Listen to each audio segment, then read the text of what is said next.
ఒక్కొక్క పథకాన్ని అమలు చేస్తున్న పరిస్థితిని మనం ఈరోజు చూస్తున్నాం. కానీ పాల్గొన్న నియోజకవర్గంలో ప్రశాంత్ రెడ్డి గారి నిర్వాహకం చూస్తుంటే చాలా బాధేస్తుంది. గతంలో ఎమ్మెల్యే ఎవరు గెలిచినా ప్రభుత్వంలో ఉన్న వ్యక్తులు ఎమ్మెల్యేని కాదని ప్రోటోకాల్ని ఉల్లంఘించి ప్రభుత్వం ఆ పార్టీ నాయకులు కార్యక్రమాల్లో పాల్గొనేవారు. కానీ నేడు పాల్గొండాలా ఆ పరిస్థితి లేదు. ప్రజాస్వామ్యానికి విలువనిస్తూ గెలిచిన వ్యక్తి ప్రశాంత్ రెడ్డి ఉన్నారు కాబట్టి ఏ ప్రభుత్వ కార్యక్రమాలైనా ప్రశాంత్ రెడ్డి ద్వారానే జరగాలని కాంగ్రెస్ పార్టీ పాల్గొండ నియోజకవర్గం వారికి అవకాశం ఇచ్చింది. ఉల్లంఘించద్దని ఒక నిర్ణయం తీసుకొని విలువనిస్తుంటే కానీ ఆయన చేసే కార్యక్రమాలన్నీ కూడా కోడిగుడ్డు మీద ఈకెల్ వీకే ప్రయత్నం చేస్తున్నట్టు మనకు కనిపిస్తుంది. ఉదాహరణకు గతంలో జీతాలు సమయానికి వచ్చేటి కావు, గతంలో పెన్షన్లు సమయానికి వచ్చేటి కావు, గతంలో సేకరించిన ధాన్యానికి డబ్బులు వచ్చేటి కావు, గతంలో రైతులను కడత రూపంలో ఎంత దోపిడీకి గురైనరో, ఎంత రైతులను దోపిడీకి గురి చేసినరో మనందరం కూడా ప్రత్యక్ష సాక్షులం. అవన్నీ కూడా తోసిపిచ్చుతూ ఆర్థిక వ్యవస్థ ఇబ్బంది ఉన్నప్పటికీ గౌరవ ముఖ్యమంత్రి గారు రేవంత్ రెడ్డి గారు వారి నాయకత్వంలో మంత్రివర్గం అంతా కూడా గాడిలో పెట్టి మనకు మంచి ఫలితాలు ఇస్తున్నాయి, మనందరూ కూడా కనిపిస్తున్నాయి.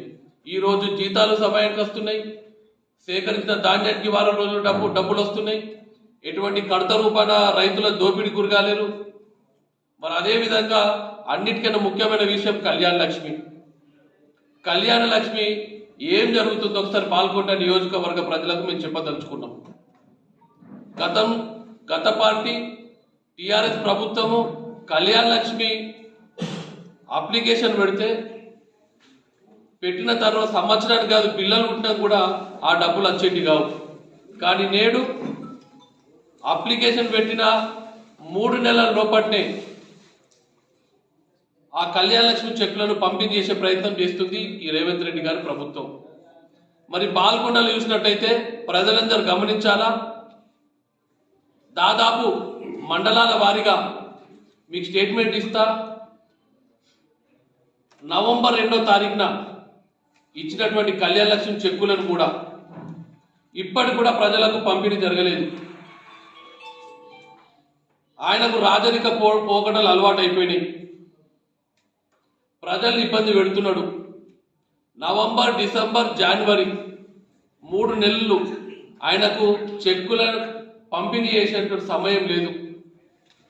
దాన్ని మేము ప్రోటోకాల్ ఉల్లంఘించొద్దని నిర్ణయం తీసుకొని వెయిట్ చేసినాం.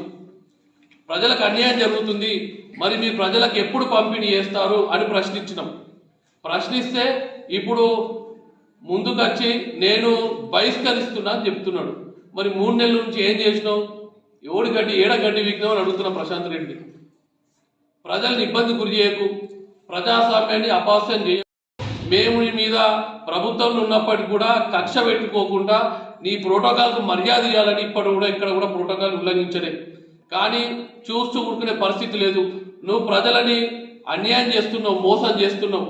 ఎట్టి పరిస్థితుల్లో కుదరదు ప్రశాంత్ రెడ్డి గారు. ఇప్పటికైనా నీ పద్ధతిని మార్చుకొని నువ్వు గెలిచినందుకు నువ్వు ప్రజలకు అందుబాటులో ఉండు, ప్రజల సమస్యలను తీర్చు. కానీ తప్పించుకుని తిరిగే ప్రయత్నం చేస్తే ప్రజలు నీకు తగిన బుద్ధి చెప్తారు. ఇవాళ నువ్వు చూసిన వీడియో రికార్డు ఏమని రెచ్చగొడుతున్నావు, ఎక్కడికక్కడ నిలదీయండి అని రెచ్చగొడుతున్నావు. 10 సంవత్సరాల అధికారంలో ఉన్నావు, ఏనాడు కూడా రేషన్ కార్డు ఇవ్వలేరు మీరు. 10 సంవత్సరాల అధికారంలో ఉన్నారు, ఇండ్లు ఇవ్వలేరు. ఎలక్షన్లు వచ్చినావు, ఖాళీ పత్రాలు ఇచ్చినావు, ప్రజలను మభ్యపెట్టి గెలిచినావు. అమాయకులైన ప్రజలు కొంత తేడాతో విజయం వచ్చింది. కానీ మేము అట్లా లేదు. ప్రతి అప్లికేషన్ క్షుణ్ణంగా పరిశీలించాలని గౌరవ రేవంత్ రెడ్డి గారు ఆదేశాలు ఇచ్చిండ్రు. మరి వారి ఆదేశాల మేరకు అన్ని కూడా క్షుణ్ణంగా పరిశీలన జరుగుతున్నాయి. నీకు చిత్తశుద్ధి ఉంది, ప్రజలకు ఆ యొక్క పథకాలన్నీ అందాలంటే మీ వాళ్ళు మా వాళ్ళు ఆఫీసర్లందరూ కూర్చొని ఆఫీసర్లకు పని చేసే అవకాశం కల్పిస్తే ఖచ్చితంగా ప్రతి ఒక్కరికి రేషన్ కార్డు ఇచ్చే బాధ్యత కాంగ్రెస్ పార్టీ తీసుకుంటుందని చెప్పి మీకు తెలియజేస్తున్నాం. ప్రజల్ని ఇబ్బంది గురియకు నువ్వు రెచ్చగొట్టడం వల్ల అక్కడక్కడ ప్రజా పాలన ఏవైతే ఈ శిబిరాలు నడుస్తున్నాయో ఇవన్నీ కూడా అక్కడ ఇబ్బంది గురయ్యే పరిస్థితి ఉన్నది. ఆఫీసర్లందరూ ఇబ్బంది గురైతే, ఆఫీసర్ల మీద దాడి జరిగితే ఈ యొక్క పేద ప్రజల యొక్క అర్థనాదాలు ఆఫీసర్లకు చేరుకోలేవు. ఎందుకంటే పథకాలు ఇచ్చే వాళ్ళు వారే. మీరు గెలిచింది కూడా మీరు నిర్లక్ష్యం చేస్తున్నారు ప్రజలను. అట్లీస్ట్ ప్రభుత్వ ఉద్యోగులన్నా పని చేసుకునే అవకాశం ఇస్తారని మేము ఆశిస్తున్నాం. లేకుంటే నువ్వు కాన్స్టిట్యూన్సీలో తిరగలేవని మీకు హెచ్చరిస్తున్నాం. నువ్వు ప్రజల్ని డిస్టర్బ్ చేస్తే ఎట్టి పరిస్థితుల్లో కాంగ్రెస్ పార్టీ చూస్తే ఊరుకోదు. ఇప్పటికి ఏ రోజు కూడా నీకు ఇబ్బంది కలిగించడం మేము అనుకోలేదు, భవిష్యత్తులో కూడా అనుకోం. కానీ నువ్వు ప్రజలను రెచ్చగొట్టి ప్రజల్ని ఇబ్బంది చేస్తే మాత్రం ఎట్టి పరిస్థితుల్లో కాంగ్రెస్ పార్టీ చూస్తే ఊరుకోదు. గతంలో ఏదన్నా ఎవరన్నా వస్తే టీఆర్ఎస్ పార్టీ అధికారంలో కాంగ్రెస్ పార్టీ నాయకులు అరెస్ట్ చేసేవారు.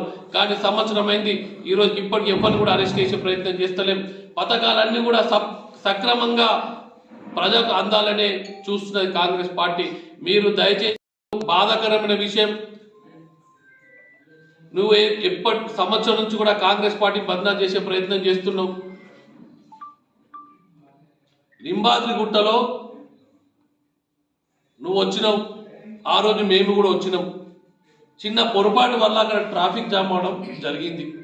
కానీ దాన్ని మీరు వక్రీకరించి వాంటెడ్లీ నేను జామ్ చేసినామని నీకు రాకు ఇబ్బంది పెట్టినామని చెప్పి నువ్వు పత్రికా ముఖంగా ఈ సాంఘిక మాధ్యమాల ద్వారా ప్రజలకు ఆ విషయాన్ని తెలియజేసినావు.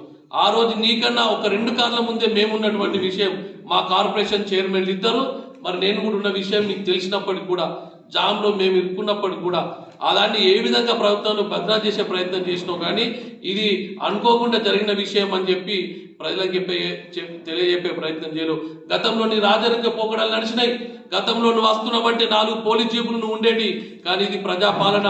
ఈ పాలన ప్రభుత్వం ప్రజలకు అంకితమైంది, ప్రజలకు సేవ చేస్తుంది. కానీ నీ అటువంటి దురలకు కాదనే విషయం నువ్వు గమనించాల్సిందిగా నీకు విజ్ఞప్తి చేస్తున్నా.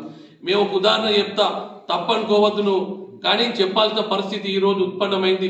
గతంలో నీ ఇంట్లో పనిచేసి ఒక నీ సిబ్బంది ఆత్మహత్య చేసుకున్నాడు. ఆ రోజు కాంగ్రెస్ పార్టీ కానీ నేను కానీ ఇంకెవరు కానీ ఒక్క మాట కూడా నీ మీద ఎత్తే ప్రయత్నం చేయలేం. ఎందుకంటే మన భావజాలని కావు, మనం చంపేటటువంటి కుటుంబాలు కావు. నీది కూడా ఏదో తెలిసిన కుటుంబమే, నీకు మర్యాద ఇవ్వాలా, అటువంటి పని చేయవని నీకు మర్యాద ఇస్తూ ఆ రోజు ఏ రోజు కూడా రాజకీయం చేసే ప్రయత్నం చేయలేవు.